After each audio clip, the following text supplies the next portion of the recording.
Hi everyone, Darren Hunter here. Before we get into the podcast, I just want to do a quick shout out for BMT Tax Depreciation Reports. Now, for my two rental properties, I've had a BMT Tax Depreciation Report done on those.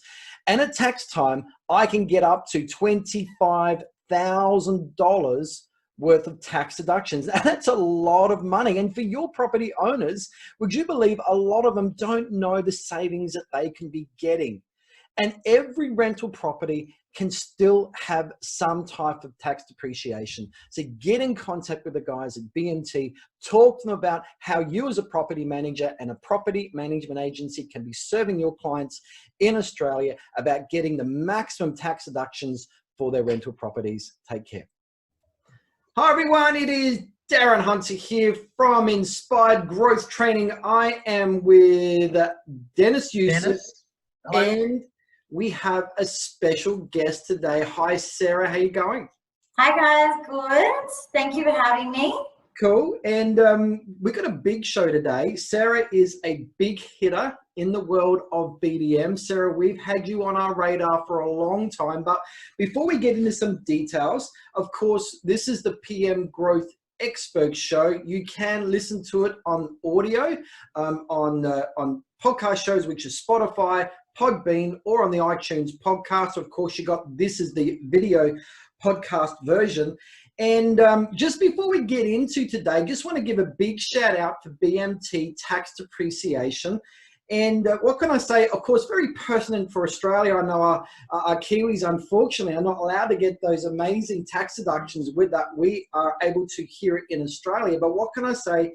You need to, if you're a BDM, you're out there signing up new business, you need to make sure that every property owner has access to a tax depreciation report. Now, for me personally, with my two rental properties, I have my two BMT tax depreciation reports done. And I would say each year on average, it's possibly saving me around about $25,000 in tax that I don't need to pay. So I don't need to go into the value, but your job as a BDM out there signing up new business, you need to ensure that you're making sure your owners have a tax depreciation report.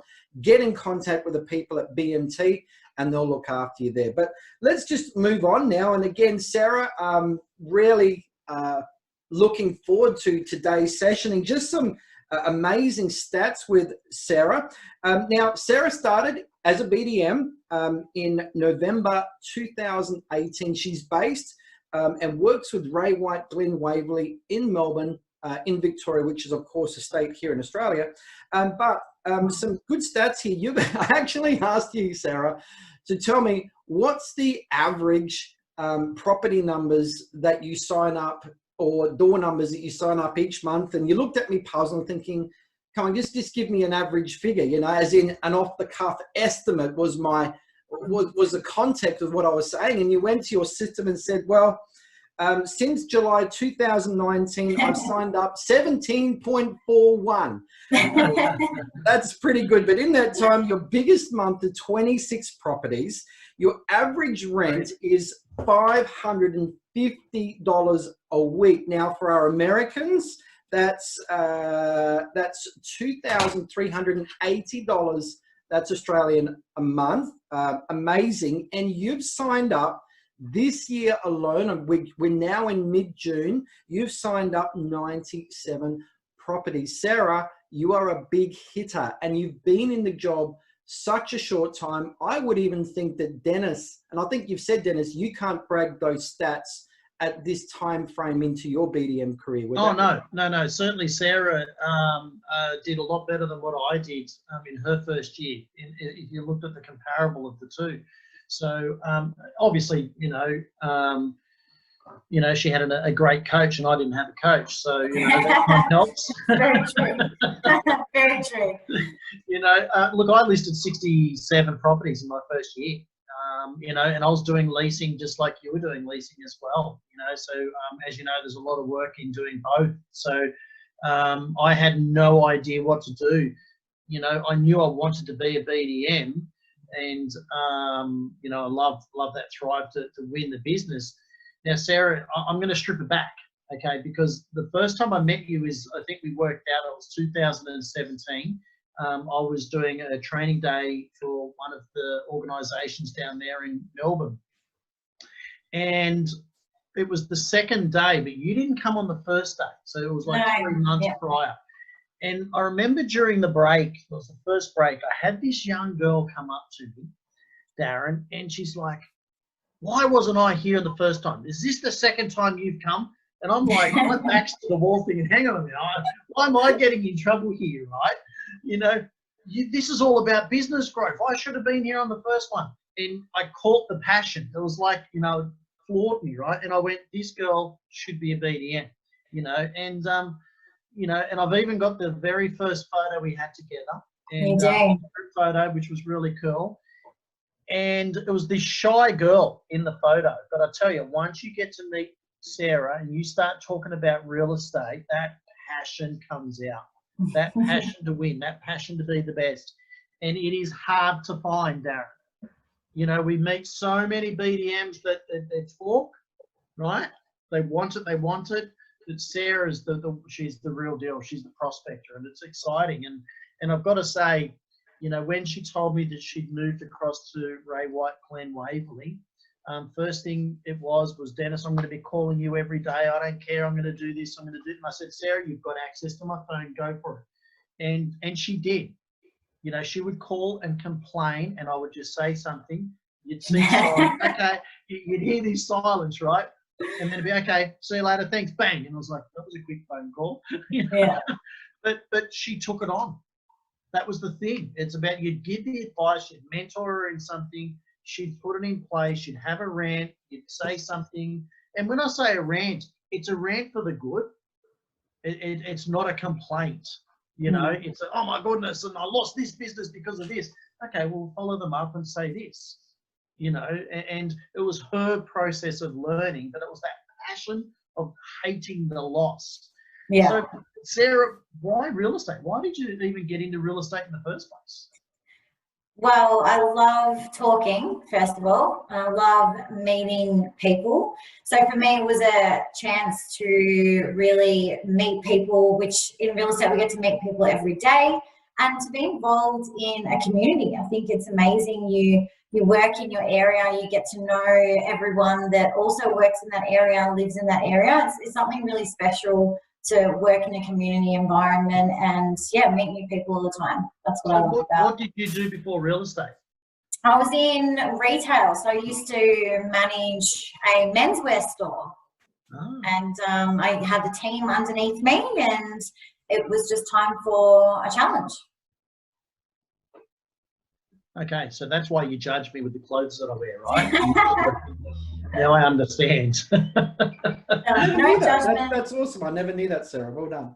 Yeah. Okay. So you know, obviously, you know, you enjoy being around people, and you're like a lot of real estate agents that we come across, those sales type agents that feed off people's energy. Yeah. You gain energy and momentum from other people's energy, which is absolutely. Really cool. You know, I think just all my jobs that I've had has always been really about customer service and helping other people, whether that was I helped guys look great suiting up, or I help investors with their investment properties. It's still that customer service, meeting people, and helping people. It's that whole educational process, right? Which is, you know, educating close, educating an owner why they should use you. So tell us about your office. Tell us about your area, your marketplace.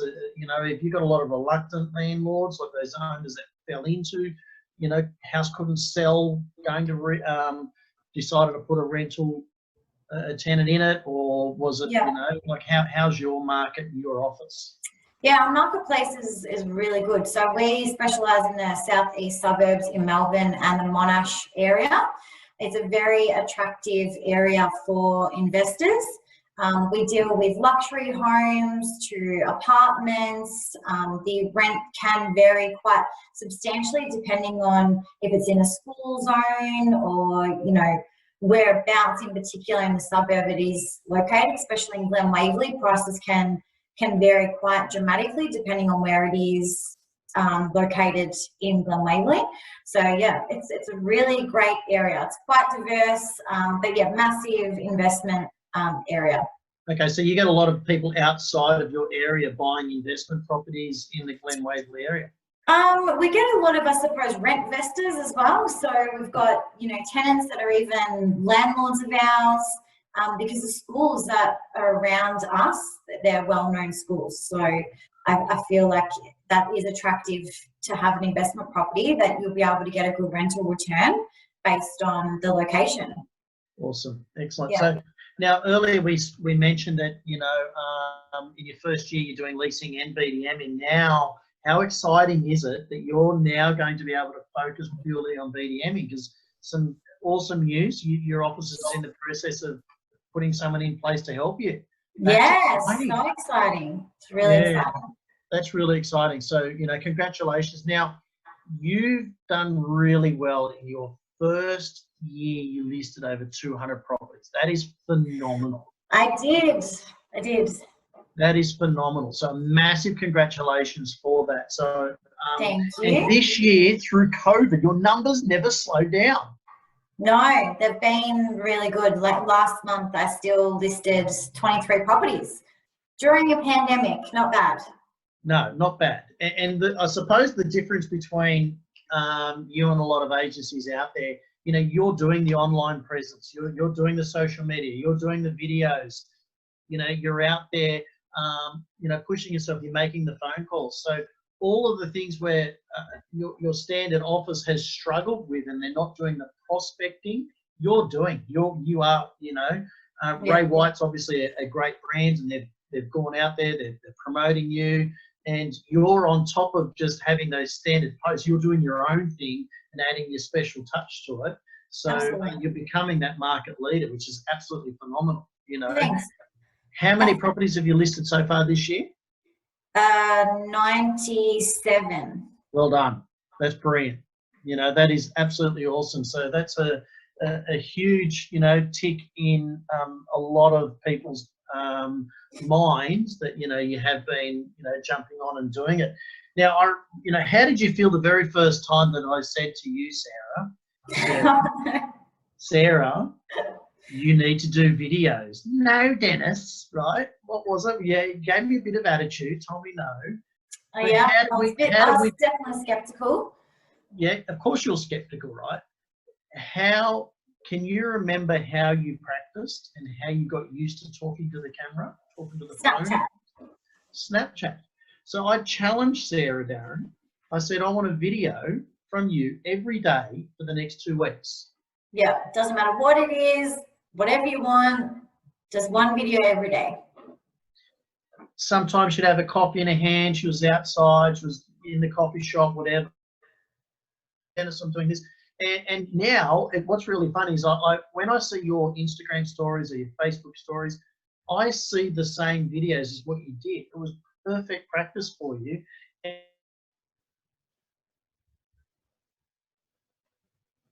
anyone going to see your eyes, right? But it's you. And you did so well. Right. So what year did you start in real estate? Oh, I've been in real estate over 6 years now. So I think either 2013 or 2014. Okay. So the very first day, can you imagine what you know now in real estate? You know, you're about to walk into the office for that very first time.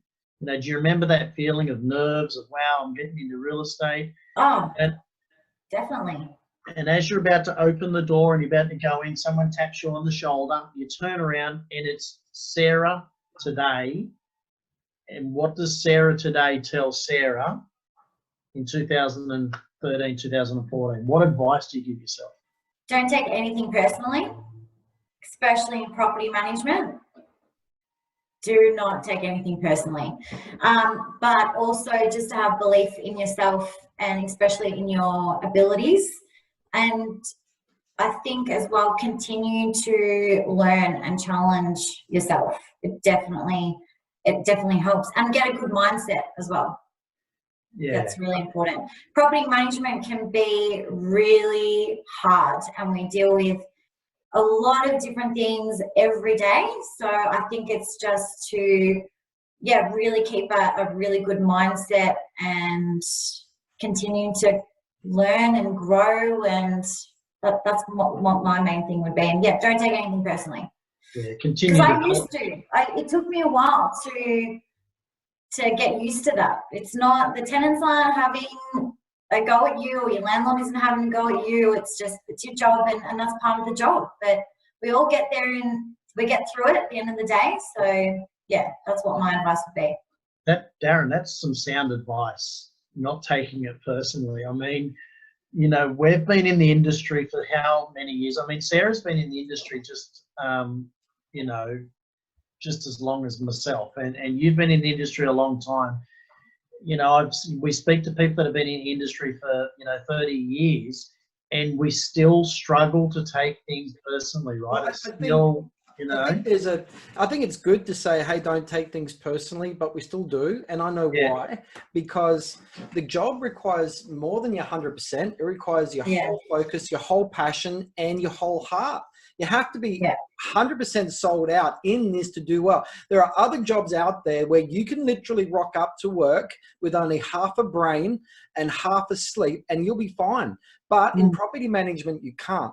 So it requires everything. And so you do leave yourself open and vulnerable, and something happens, bang, you know. So I think, you know, it's good. I think if people have been able to master not taking things personally, kudos to you. I struggled with that. I did. Well, we still do. It's common. Yeah. Especially when you are passionate and you do care and you do really love your job, it is hard. But I think you just can't take that all on board and weigh you down at night after you've switched off. You've got to be able to switch off. And tomorrow's a new day, and you get through everything. So that's my advice anyway. Yeah. Sarah, you put the hammer on the nail there, because you are so passionate about it. And I said you're one of the most passionate people I've seen. So when you lose that listing, you take it personally, right? Because Initially I did, not anymore. No, I know initially, but when you go into a presentation, you are so passionate, you're so determined, you know you're the best in the marketplace, you want to win it. So when they don't use you, you kind of have this energy that is like, why didn't they sign with me? And that's a good thing to have. Yeah. Right? That's a good thing to have, because, you know, you'll ring me and say, Dennis, blah, blah, blah, blah, whatever the reason was why they didn't. I don't know why, you know. So, and you learn from that, right? So it's a good passion that you've got. So Sarah, if you were to go out and start a rent roll on your own, start a business from scratch, or your boss Pete rings you up and says, Sarah, I'm dumping you over here and we're going to start a new office here. You know, what do you think would be the 3 key strategies, the 3 key things that you would do for growth? What would those, the 3 main things? I think picking up the phone has to be number 1. And Dennis, you know as well, I'm a big believer in this. The more conversations that you have with people, the more people that you're networking with and talking to, the more not only are you going to become well known, but you're going to start building those relationships. Not only those relationships, but your database grows. Yep. So it's picking up the phone, door knock, network. They would be my top 3. Yeah, absolutely. Has to be. Darren, it's not often that we hear somebody say pick up the phone. You know, social media will always be in our top 3 normally. She didn't even talk about that, right? I'm the one. But you just opened up. No one even knows who you are yet on social media. You know, you got to start building those relationships, and your social media. I absolutely love it, but I believe that it helps when you have your social media create social presence in your marketplace. But you still need to be able to have those conversations and start networking in your marketplace to then grow your database and your social presence. Absolutely. Yeah, I couldn't agree more. They're 3 good points. You know, networking with those strategic alliances, you know, picking up the phone. If I can just break into that a little bit more, you spoke about a database. Can we break that up just to help for the listeners? Yeah. You know, who are we calling in doing so? Who are the people that we'd be calling to grow that rent roll, to get that business. So what I do now, or what I would do if I just started up? I think it's the same. I think it'd be the same. So that's cool. So if you have a sales team, purchaser lists, they are gold. Yeah. It is, and again, to even help investors before they have purchased an investment property, that's where it starts. Those purchaser lists, they've missed out on purchasing a property. You come in, you start offering your services, your knowledge, and you start forming that relationship. You add them onto your database. It's amazing. So 100%, if you've got a sales team, purchaser list, they're great. Landlords, tenants, your conveyancers, your accountants. The list actually goes on, and I know that IGT has some great slides on, you know, who you can contact, but it honestly is endless. You can call your family, your friends. It goes on. The list goes on. Perfect. You know, you hit the hammer. Builders, developers. It's coming out, Darren. See, it's all good. I'm really blown away. It's you know, funny at the start of the show, before we actually got on and pressed the record button, Sarah's going, Darren, you're going to edit this? And I'm saying, Sarah, no, we don't edit. You just share who you are, and it's a casual conversation, and you've got the goods, and we knew that. So, yeah, well done. I kept going to say the next thing, and then she adds another person she'd call. That's great, you know, because the list does keep going on. It does. Yeah, so we have got, I think it's a 24 or 27 page list of people that our members have got access to, of examples of who people could be calling. So, you know, okay, Sarah, so you're now been a BDM, you're in your second year, you turn up to work on Monday morning, and, you know, Pete taps you on the shoulder and says, listen, the bank's just rang me up. If you don't list 7 properties this week, you're going to lose your job. What do? You pick up the phone. You pick up the phone. You have to pick up the phone. Yeah. And you know, 1 week, like I have KPIs, but I think 1 week I did over 260 calls in 1 week. It's, like I said, guys, it's just having conversations. The more conversations that you have, it just leads to more opportunities. You can't wait for opportunities that are going to come to you. You need to go out and create your opportunities. So if that scenario came in place, I would be contacting all of my database. And landlords, like I have really good relationships with a lot of landlords, and even in the short time that I've been with Ray White and Waverley, I've got landlords who I call my friends now. So they would be the first ones I'd be calling. Who do you know? Who's got an investment property? But yeah, definitely picking up the phone. So you mentioned about the 200 odd calls that you listed, and I do remember you did that, and it was something that I shared a lot in a lot of presentations, that, you know, you doing it. And I often do bring you up, Sarah, and talk about you, just so everyone who's listening and they remember me talking about Sarah. This is the Sarah that I was talking about, you know, because it's the calls. Countless times you've called me up and said, Dennis, it's dead. I've got no pipeline. I've got no leads. And I'll say, so what are you going to do about it? Oh, I'll pick up the phone. I'm going to make some calls. And then 2 weeks later, I am so busy. I don't know what I'm going to do. Yeah. It's a rotation. It does. It's a rotation. Yeah. It happens. And it's good, right? And, you know, what's really exciting is, you know, you've got someone that's coming in that's going to help you now. So you're going to be a lot more fluent in being able to continue doing those calls. So, you know, I think it's amazing. I think it's exciting that you're going to be able to pick up that phone, you know, more often. I think it's brilliant, you know. Yeah. And I think it's about being consistent. And that's one thing that you guys have taught me. You know, you follow up procedures and just staying true to our techniques, and you know, everyone's different, but I guess follow up is really important. And thanks to you guys, you've helped me in a lot of situations. And I remember, Dennis, initially I think I called you after an appraisal and I was in tears, and he's like, and I was in tears because of just how this appraisal went. I just wasn't feeling it. And Dennis said, just follow your procedure. Just do what you usually do. You send your follow-up, and I did, and I ended up getting that listing. So it's just follow what you know, and having that belief in yourself too.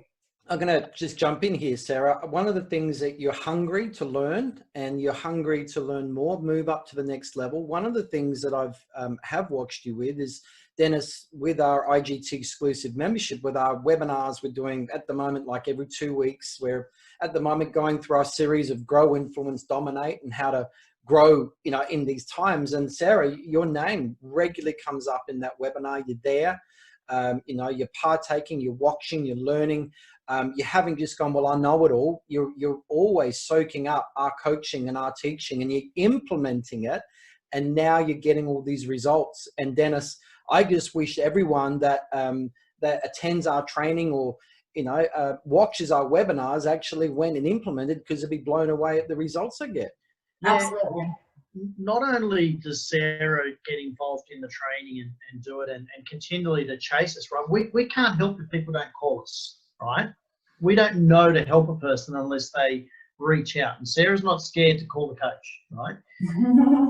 Now, I actually get in trouble if I'm not coming to Melbourne so Sarah can grasp us even more, because not only does she want us on the phone, but she wants to hang with us and continually learn from us, and attack our brains over dinner or drinks or whatever the case, you know, because when we do travel, we'll organise a dinner and get other BDMs around together. And it is invaluable. It's about learning, continue to develop as much as you can, because it's those times around, whether we're standing at the bar, at the hotel, or at a club, wherever we are, those points and times can be the most beneficial in when asking questions. You know? I think, Dennis, you would agree. I think that if there's anyone out there, you know, we're coming to your area, you know that we're traveling to your town or whatever, and you're hungry and you're wanting to learn and you want to seek us out, we will give you our time. And we've always done that. We'll always feed the hungry. We're not interested in working or helping anyone that's really not interested in helping themselves. There's a lot of people around like that. But if you're hungry and you're genuine and you really want to learn, we are all ears, and we're all there to help you and give you whatever guidance, and we'll give you our time. You know, you might need to take us out to dinner or something like that, or whatever. But at the end of the day, we will make ourselves available. And you guys are so great over the phone and through the webinars and the videos that you do, but anyone that is watching and do get the opportunity to meet you guys in person, it is invaluable. The amount of things that I've learned from you guys, but just having that one-on-one time with you as well, and whether that was at the conference too, but if anyone can come and see you guys when you're in their town, definitely you have to do it. Yeah, cool. And I like mocha, I like short blacks, I like piccolos, and espresso martinis. Martinis, espressos. That's awesome. So we'll keep moving on. We could look. I mean, you can see there's amazing synergy that you've got, Sarah. It's easy to have a conversation with you. You know, no doubt that, you know, that passion comes out when you're talking to an owner at a property, or whether it's over the phone, whatever the case. You know, I know that you've spoken about picking up the phone a lot. You know, what do you think would be, you know, your key growth strategy that would bring in, you know, roughly 80%? So if you're listing, you know, 20 properties a month, you know, what would be that 16? Where do you think they would be coming from that you focus on? So referral business would be, you know, I'm really lucky. My office and the people that I work with and our alliances do feed us a lot of clients, which is amazing. So a lot of the leads, or I guess you can say that I end up listing, do come from people that work within our business, which is amazing because we pride ourselves on our customer service. They recommend us, and it's great that other people recommend us, but the smaller portion would be from repeat business from current landlords that I've helped. Okay, so I'm going to explain that a little bit for everyone, because when you first started, you weren't getting the leads from the sales department, okay? But I remember the calls. Dennis, I'm not getting these calls, or they're not feeding me leads.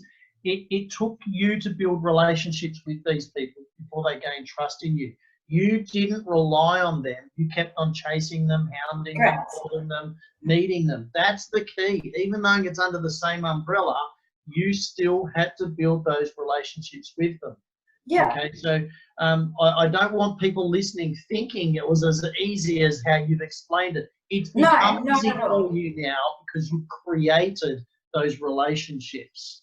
Yeah. You know, so, you know, for those BDMs out there, listing agents, you know, just because you've got sales agents in your office doesn't mean they're naturally going to refer that business to you. You've still got to put in the yards. You've still absolutely, got and that's what we're talking about. You know, following up.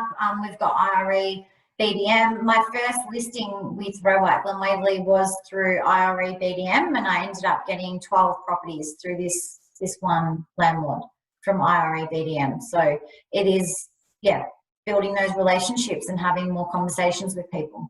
It takes time. You have to be patient. It doesn't happen overnight. And my boss, he did teach me that. He said, be patient, Sarah. It will come. And definitely was some great advice, because it does. You just got to put in the hard work at the start, and then you'll get there.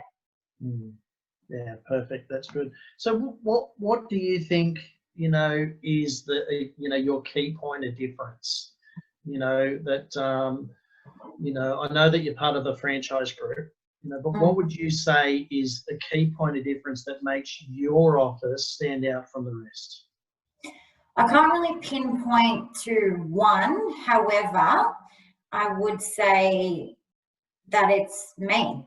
I want the business more than anyone else. I want to build that relationship with that person, anyone else. So I do believe that it is me. That's my point of difference. No other office in the area has me. I can't duplicate myself. However, in saying that as well, we've got a really amazing structure in our office. We've got great procedures in place, and our team is amazing, and we all work really well together. So if you can align yourself with the business that shares the same passion as you, and has the same values and beliefs, then that's your point of difference. That's good.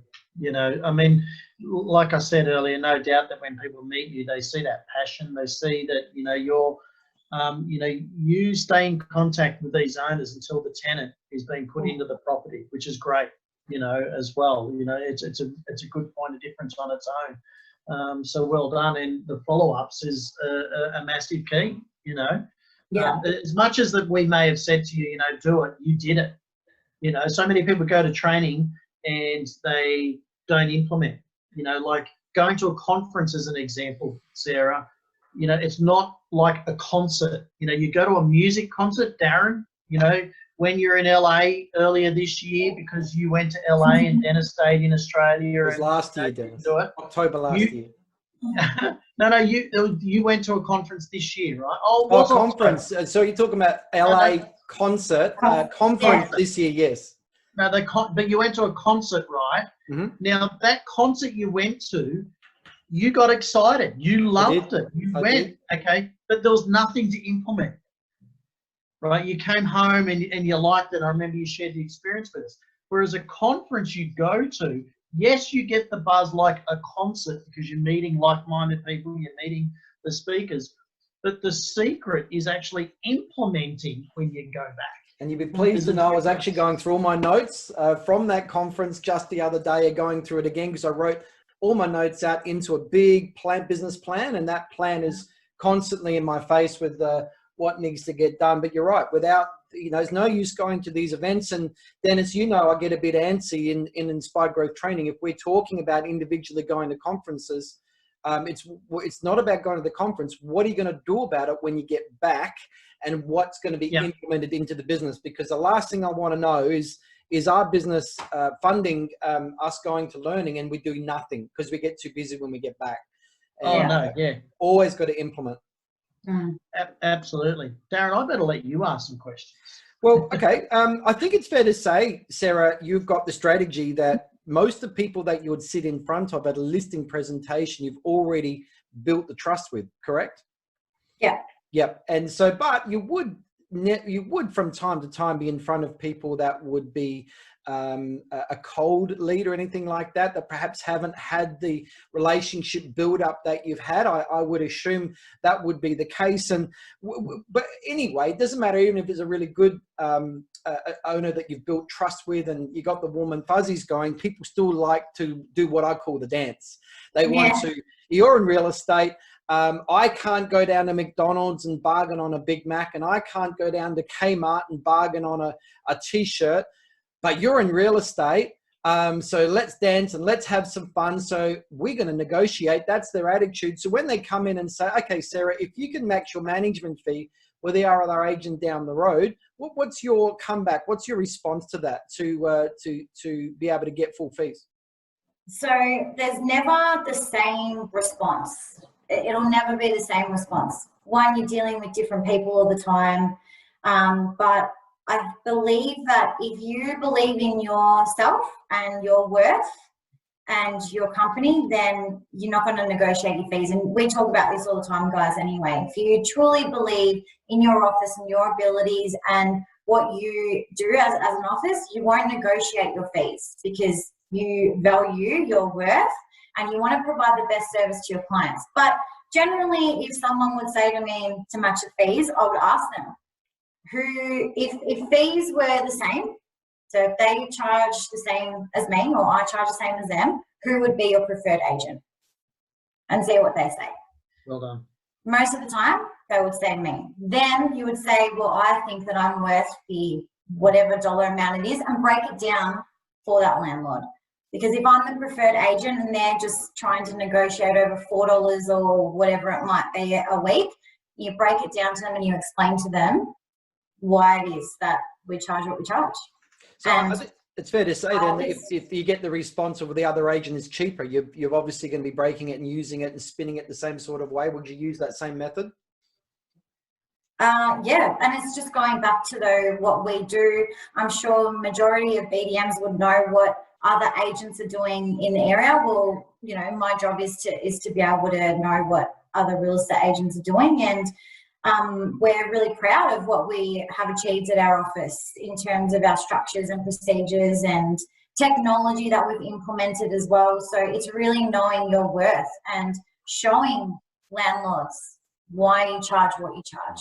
So have you done secret shopping? You said you know your competitors. Have you done some secret shopping on your competitors? Like I have great relationships with a lot of people. So I have had people that have told me their experiences, or I've also had listings that I have got the business over another agency and they've given me feedback. I mean, any feedback is good feedback. So, and a lot of people, they will be open about it, or yeah, I mean, I still lose listings sometimes. We don't get them all, and I get constructive criticism as well. And because like we've spoken about, I want to continue to learn and develop and continue to do better. So it's important to know what is happening with other agencies as well in your marketplace, and what makes your office different to other offices, or what makes you different from the other BDM at the other office. So yeah. That's awesome. So, yeah, look, it's awesome having you on here, Sarah. And again, you know, it is a privilege to have you here. You've got so much to give, and no doubt so many people are going to be, you know, listening in on this and being inspired from it as well. So, Sarah, what are some of the KPIs that you've got in place on yourself that you put in place? Like, you know, whether it's, you know, 100 phone calls a day or what it is, what have you got in place that you set to keep you going and keep you on track? 200 calls a week as a KPI, and at least one appraisal a day. There you go. I mean, that's awesome. How many people right now, Darren, will be going, I can't do 200 calls? Oh my God. I used to say the same thing though. Ask my boss. I used to say the same thing. I'm like, that's way too many calls, but it's not. Once you get in a rhythm and you get into your routine, then, you know, you start being confident in your calls.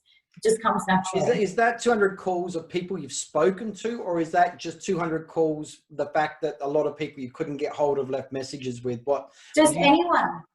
You're looking to just pick up the phone 200 times. Is that the goal? 200 times, conversations. I really honestly think that if you are just connecting with people and having conversations with people, that's when that relationship starts, and you are front of mind. If you keep having conversations with people, you will continue to be front of mind, and they will think about you next time they're at a barbecue with their family or their friends. Oh, this Sarah girl called me this week from Ray White's on Waverley.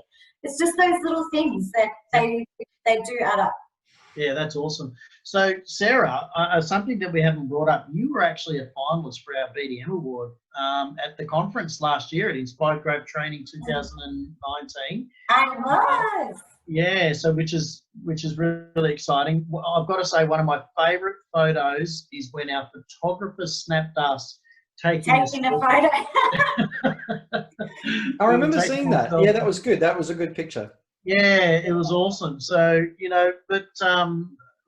let me ask a question. Sarah, what is your growth goal that you've got set out for 2020? What is it? Is there a growth goal that you've got in place that you want to do? What is it? What's your growth goal?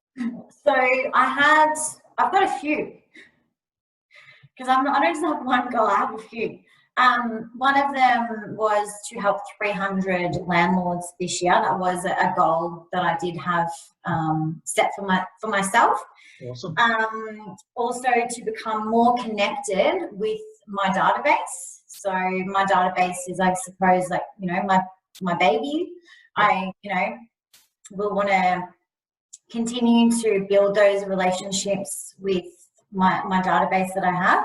And another one was just get Sarah Cincotta known through my social presence. So awesome.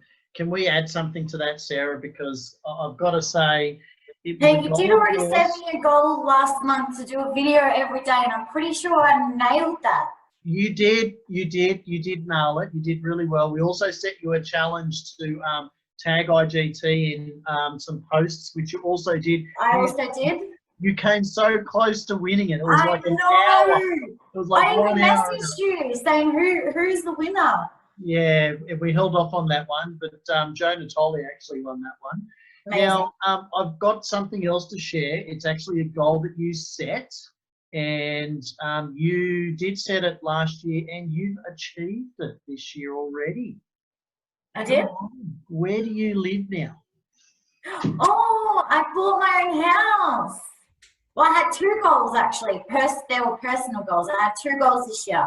One was to buy my first home, and another one was to go to Europe. And I did book in to go to Europe, and I was meant to be going on a plane at the end of next month, and unfortunately that didn't happen. So I did hit my two personal goals this year. Which is absolutely amazing. So congratulations, because growth isn't just about what we're doing at work. It's about our personal growth, our inner being as well. And Sarah, I know that your mental health is something that you keep track of as well. You spoke earlier about, having that break from work to, being able to switch off. You do a great job of switching off.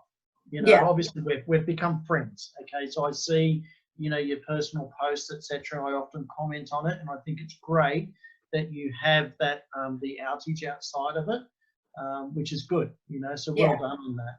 Yeah, thank you. It is awesome. So back to you, Darren. All right, so let's just wrap this up. And one more question, Sarah. You're on stage, you're speaking. Let's just say you're speaking to BDMs and business owners that are focused on growth. You're at the Inspired Growth Conference, you are speaking, and you've only got 1 minute. What's the most important thing that you would say in 1 minute?